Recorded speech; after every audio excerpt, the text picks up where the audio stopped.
Last வீடியோல பட்ஜெட்டை base பண்ணி என்னென்ன செக்டர்ஸ் வந்து பெனிஃபிட் ஆக போகுதுங்கிறத கம்ப்ளீட்டா டிஸ்கஸ் பண்ணோம். அந்த பர்டிகுலர் செக்டர்ஸ்ல ஒரு சில ஸ்டாக்ஸ் வந்து இப்ப நல்ல ஒரு டீசென்டான பிரைஸ்ல இருக்கு. அதை எல்லாமே கன்சிடர் பண்ணோம் அப்படின்னா ஒரு நியூ ஹையர் ரீச் பண்றதுக்கு வாய்ப்பு இருக்கு. இந்த ஸ்டாக்ஸ் எல்லாமே உங்க வாட்ச் லிஸ்ட்ல நோட் பண்ணுங்க. மார்க்கெட்டை பொறுத்த வரைக்கும் கண்டினியூஸா வந்து ஃபால் ஆயிட்டே தான் இருக்கு. இப்ப இந்த மார்க்கெட் வந்து ரீபவுண்ட் ஆகும் அப்படின்ற மாதிரி எல்லாத்துக்கும் ஒரு கொஸ்டின் இருக்கும்.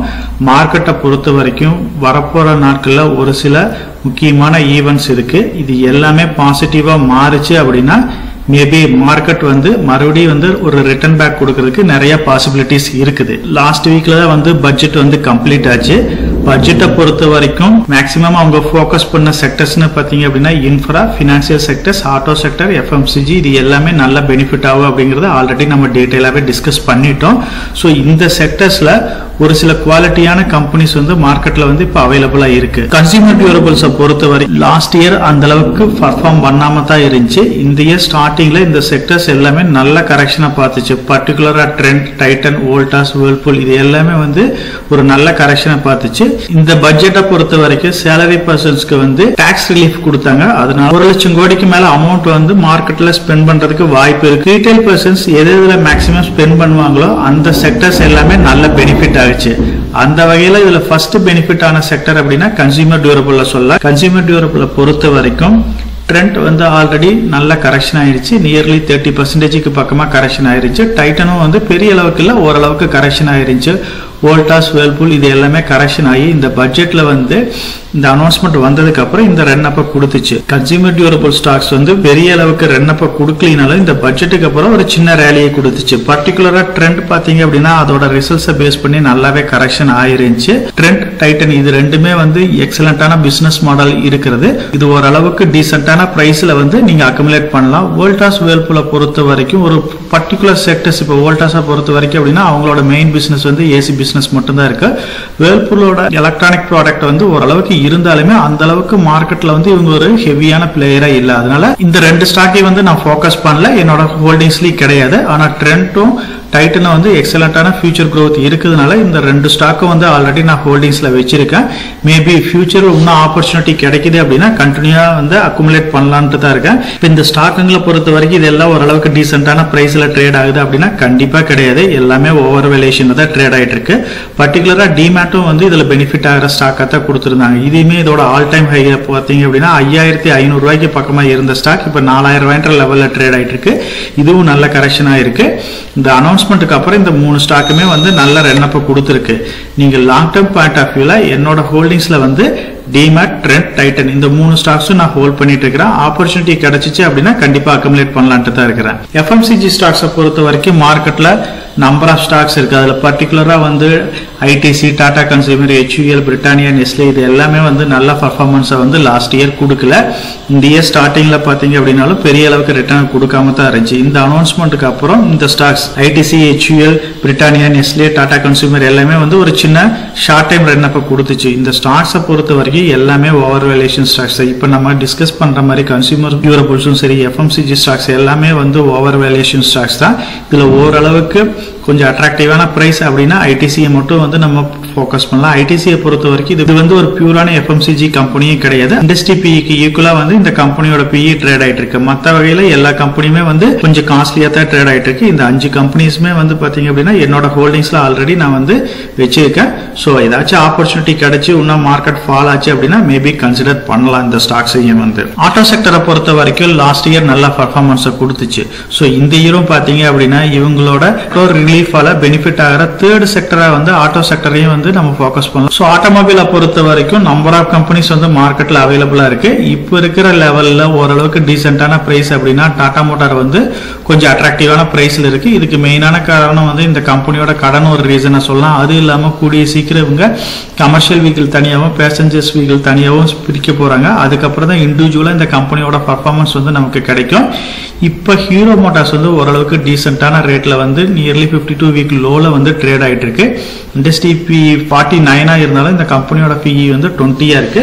இது வந்து கடன் இல்லாத கம்பெனி தான். இது வந்து ஓரளவுக்கு இன்னும் கொஞ்சம் கரெக்ட் ஆகி நியர்லி 52 வீக் லோவை பிரேக் பண்ணுது அப்படின்னா கண்டிப்பா இந்த ஸ்டாக்கை வந்து ஃபோக்கஸ் பண்ணலாம். அதர் ஸ்டாக்ஸ் பாத்தீங்க அப்படின்னா Maruti, Bajaj auto, M&M, Eicher Motors, TVS எல்லாமே வந்து கொஞ்சம் ஓவர் வேல்யூஷன் ஸ்டாக்கா தான் இருக்கு.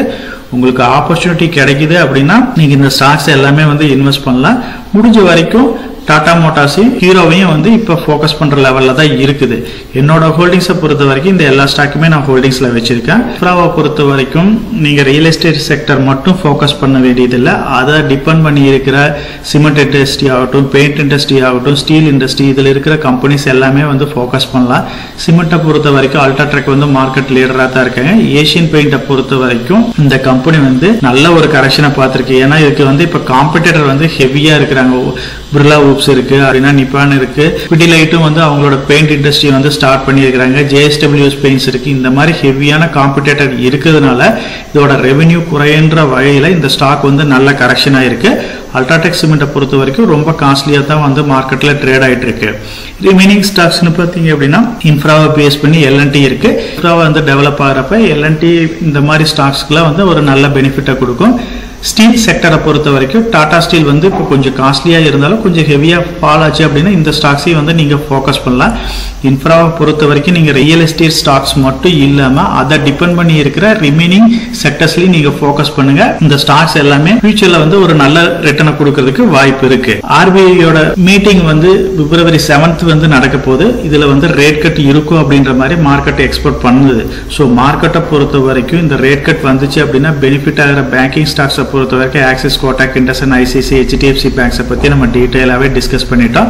நான் பேங்கிங் பினான்ஸை பொறுத்த வரைக்கும் ஸ்ரீராம், சோலா, முத்தூட் ஃபைனான்ஸ், ஜியோ ஃபைனான்ஸ், பஜாஜ் ஃபைனான்ஸை பத்தி டீடைலா டிஸ்கஸ் பண்ணியிருக்கிறோம். இன்ட்ரெஸ்ட் ரேட் குறையுது அப்படின்னா நிறைய வந்து லெண்டிங் வந்து ஜாஸ்தி ஆகும். அதனால இந்த கம்பெனிஸ் எல்லாமே வந்து பெனிஃபிட் ஆகும். இப்போ வந்து பட்ஜெட்ல பேங்க் டெபாசிட்டுக்கு உண்டான இன்ட்ரெஸ்ட் ரேட்டுக்கு வந்து டிடிஎஸ் வந்து குறைச்சிருக்காங்க. அதனால பாத்தீங்க அப்படின்னா பேங்கோட டெபாசிட் வந்து ரைஸ் ஆகும். அப்படி டெபாசிட் ரைஸ் ஆகிறப்ப இந்த பேங்க் எல்லாமே ஸ்ட்ரென்தன் ஆகும். ஸோ அதனால பட்ஜெட்டை பேஸ் பண்ணி ரேட் கட் குறைக்கிறதும் சரி, இன்ட்ரெஸ்ட் ரேட்டுக்கு வந்து டிடிஎஸ் எல்லாம் ரிமூவ் பண்ணதுனால பினான்சியல் செக்டரை பொறுத்த வரைக்கும் ஒரு பாசிட்டிவான மூவ்மெண்ட் வந்து நெக்ஸ்ட் இயர் வர்றதுக்கு வாய்ப்பு இருக்கு. மார்க்கெட் வந்து ரிட்டர்ன் பேக் ஆகிறதுக்கு ஒரு சில ஸ்ட்ராங்கான ரீசன்ஸ் இருக்குது. அந்த ரீசன்ல ஃபர்ஸ்ட் ரீசனா பாத்தீங்க அப்படின்னா யூஎஸ் பிரசிடென்ட் வந்து பதவி ஏற்றதுக்கு அப்புறம் கனடா, மெக்சிகோ, சைனா இது மேல வந்து டேரிஃப் வந்து ரைஸ் பண்ணாரு. அதுக்கப்புறம் நேத்து மார்க்கெட்ல வந்து கனடா மேலேயும் மெக்சிகோ மேலேயும் இருக்கிற டேரிஃப் வந்து 30 days வந்து பாஸ் பண்ணி வச்சிருக்காரு. ஆனா சைனா மேல இருக்கிற டேரிஃப் வந்து அது எதையுமே சொல்லல. ஸோ அதனால வந்து சைனாவுக்கு வந்து பாத்தீங்க அப்படின்னா டேரிஃப் கண்டினியூ ஆகுது. டிஃபால்ட்டா வந்து சைனாவோட எக்ஸ்போர்ட் பாதிக்கப்படுது அப்படின்னா அதனால டைரக்டா பெனிஃபிட் ஆகிற கண்ட்ரி அப்படின்னா நம்மளோட இந்தியாவை தான் சொல்லலாம். ஸோ இது வந்து ஒரு பாசிட்டிவான விஷயம் தான். நெக்ஸ்ட் பாசிட்டிவான விஷயம் அப்படின்னு பாத்தீங்க அப்படின்னா நம்மளோட ஆர்பிஐ மீட்டிங் ரேட் கட் வந்து நடக்குது அப்படின்னா கண்டிப்பா பினான்சியல் செக்டர்ஸ்ல ஒரு growth இருக்கும். அதனால வந்து நம்மளோட எக்கனாமி வந்து நெக்ஸ்ட் லெவலுக்கு மூவ் ஆகும். தேர்ட் ரீசன் பாத்தீங்க அப்படின்னா நம்ம பிரைம் மினிஸ்டரும் யூஎஸ் பிரசிடென்ட்டோட மீட்டிங் வந்து கூடிய சீக்கிரம் நடக்க போகுது. இதுல நிறைய அக்ரிமெண்ட் வந்து சைன் ஆகிறதுக்கு பாசிபிலிட்டிஸ் இருக்கு அப்படின்னு இருக்காங்க. அப்படி நடக்கிறப்ப எக்கனாமிக்கல் growth வைஸ் நிறைய சைன் ஆகும்னு நினைக்கிறேன். அப்படி ஆச்சு அப்படின்னா டைரக்டா வந்து நம்மளோட கண்ட்ரி பெனிஃபிட் ஆகும். பெனிஃபிட் ஆகிறப்ப பாத்தீங்க அப்படின்னா நம்மளோட மார்க்கெட் வந்து மறுபடியும் ரீபவுண்ட் ஆகிறதுக்கு வாய்ப்பு இருக்கு. நெக்ஸ்ட் ஒரு இம்பார்ட்டன்டான பாயிண்ட் அப்படின்னு பாத்தீங்கன்னா கூடிய சீக்கிரம் உக்ரைன் ரஷ்யா வர வந்து ஸ்டாப் பண்ணுவோம் அப்படின்னு ட்ரம்ப் வந்து அனௌன்ஸ் பண்ணியிருக்கிறாரு. நேத்து நியூஸ்ல பாத்தீங்க அப்படின்னா கூட கூடிய சீக்கிரம் வந்து ரஷ்யாவுக்கும் உக்ரைனுக்கு வந்து ஒரு பீஸ் ட்ரீட்டி அக்ரிமெண்ட் வந்து இன்ட்ரோடியூஸ் பண்ணுவோம் அப்படின்ற மாதிரி கொடுத்ததுனால இதுவுமே வந்து ஒரு பாசிட்டிவான நியூஸை தான் பாக்குறோம். இப்ப நம்ம டிஸ்கஸ் பண்ண பாயிண்ட்ஸ் எல்லாமே வந்து பாசிட்டிவா மாறுது, எல்லாம் கம்ப்ளீட் ஆகுது அப்படின்னா டெஃபினட்டா வந்து நம்ம மார்க்கெட் வந்து மறுபடியும் ஒரு ஹைக்கை கொடுக்கறதுக்கு வாய்ப்பு இருக்கு. ஆனா இது எல்லாம் வந்து இமீடியட்டா நடக்குமா அப்படிங்கிறது வந்து கொஸ்டின் மார்க் தான்.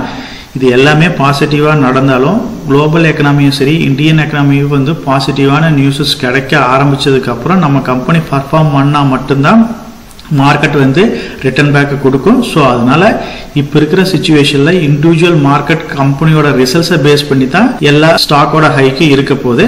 எஃப்எம்சிஜி செக்டரை பொறுத்த வரைக்கும் ஐடிசியும், இன்ஃப்ராவை பொறுத்த வரைக்கும் டாடா ஸ்டீலும், கன்சியூமர் டியூரபிள்ஸை பொறுத்த வரைக்கும் டிமேட்டும், டைட்டனும், ஆட்டோ செக்டரை பொறுத்த வரைக்கும் ஹீரோ, இது எல்லாமே ஓரளவுக்கு டீசென்டான பிரைஸ்ல தான் இப்போ கிடைச்சிட்டு இருக்கு. டிமாட்டும் டைட்டனும் மட்டும் கொஞ்சம் காஸ்ட்லியா இருக்கும். டாடா ஸ்டீலும் கொஞ்சம் காஸ்ட்லியா தான் இருக்கு. மார்க்கெட்ல வந்து இதெல்லாம் வந்து அட்ராக்டிவான பிரைஸ் அப்படின்னா 52 வீக் லோ பிரேக் பண்ணுது அப்படின்னாவே இந்த மாதிரி ஸ்டாக்ஸ் எல்லாமே வந்து நீங்க ஃபோக்கஸ் பண்ணலாம். இப்ப மார்க்கெட் ரீபவுண்ட் ஆகுது அப்படின்னா இந்த ஸ்டாக்ஸ் எல்லாம் வந்து இமீடியட்டா வந்து ஒரு பெனிஃபிட் கிடைக்கும். இந்த 5 ஸ்டாக்ஸ் மட்டும் இல்ல, இப்ப நம்ம டிஸ்கஸ் பண்ண எல்லா ஸ்டாக்குமே வந்து குவாலிட்டியான ஸ்டாக்ஸ் தான். எந்த ஸ்டாக்ஸ்ல ஆப்பர்ச்சுனிட்டி கிடைக்குதோ அந்த ஸ்டாக்கை பார்த்து நீங்க இன்வெஸ்ட் பண்ணுங்க. லாங் டேர்ம்ல வந்து ஒரு எக்ஸலண்டான வெல்த்தை வந்து இந்த ஸ்டாக்ஸ் எல்லாமே கிரியேட் பண்ணி கொடுக்கும். நம்ம சேனல் மெம்பர் கம்யூனிட்டில போர்ட்போலியோ அப்டேட், அதாவது என்னோட போர்ட்போலியோல என்ன ஸ்டாக் பை பண்றேன், என்ன ஸ்டாக் செல் பண்றேன், என்னென்ன சேஞ்சஸ் பண்ணிட்டு இருக்கேன், இதை பத்தி இன்ஃபர்மேஷன்ஸ் வந்து ஷேர் பண்ணிட்டு இருக்கேன். டெய்லி மார்க்கெட் அப்டேட் வந்து முடிஞ்ச வரைக்கும் போஸ்ட் பண்ணிட்டு இருக்கேன். கார்பரேட்ல என்னென்ன ஈவென்ட் இருக்கு, நம்மளோட இந்திய எக்கனாமியை பத்தி ஒரு சில யூஸ்ஃபுல்லான இன்ஃபர்மேஷன்ஸ் எல்லாமே ஷேர் பண்ணிட்டு இருக்கோம். மெம்பர் கம்யூனிட்டில ஜாயின் பண்ணி இதை ரெகுலரா ஃபாலோ பண்ணீங்க அப்படின்னா உங்களுக்கு நாலேஜ் இம்ப்ரூவ் ஆகிறது மட்டும் இல்லாம உங்களோட போர்ட்போலியோவை ஹெல்த்தியா பில்ட் பண்றதுக்கு எல்லா வகையிலும் சப்போர்ட்டிவா இருக்கும். இப்ப டிஸ்கஸ் பண்ண இன்ஃபர்மேஷன் எல்லாம் உங்களுக்கு யூஸ்ஃபுல்லா இருக்கும்னு நினைக்கிறேன். இந்த வீடியோ உங்களுக்கு யூஸ்ஃபுல்லா இருந்துச்சு அப்படின்னா நம்ம சேனலை வந்து சப்ஸ்கிரைப் பண்ணுங்க, நம்ம வீடியோவை லைக் பண்ணுங்க, ஷேர் பண்ணுங்க. கமெண்ட் செக்ஷன் ஓப்பன்ல தான் இருக்கு.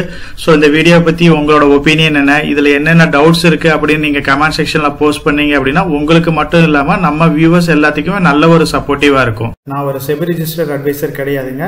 நம்ம சேனல்ல போடுற வீடியோக்கள் எல்லாமே வந்து பாத்தீங்கன்னா எஜுகேஷனல் ஆர் இன்ஃபர்மேஷன் பர்பஸ்க்கோசரம் போஸ்ட் பண்ற வீடியோக்கள் தாங்க. இன்வெஸ்ட்மெண்ட்னா கண்டிப்பா ரிஸ்க் இருக்கும். அதனால நீங்க உங்க பினான்சியல் அட்வைசர் டிஸ்கஸ் பண்ணியோ இல்ல நீங்களா ஓன் டிசிஷன் எடுத்தோ இன்வெஸ்ட் பண்ணுங்க.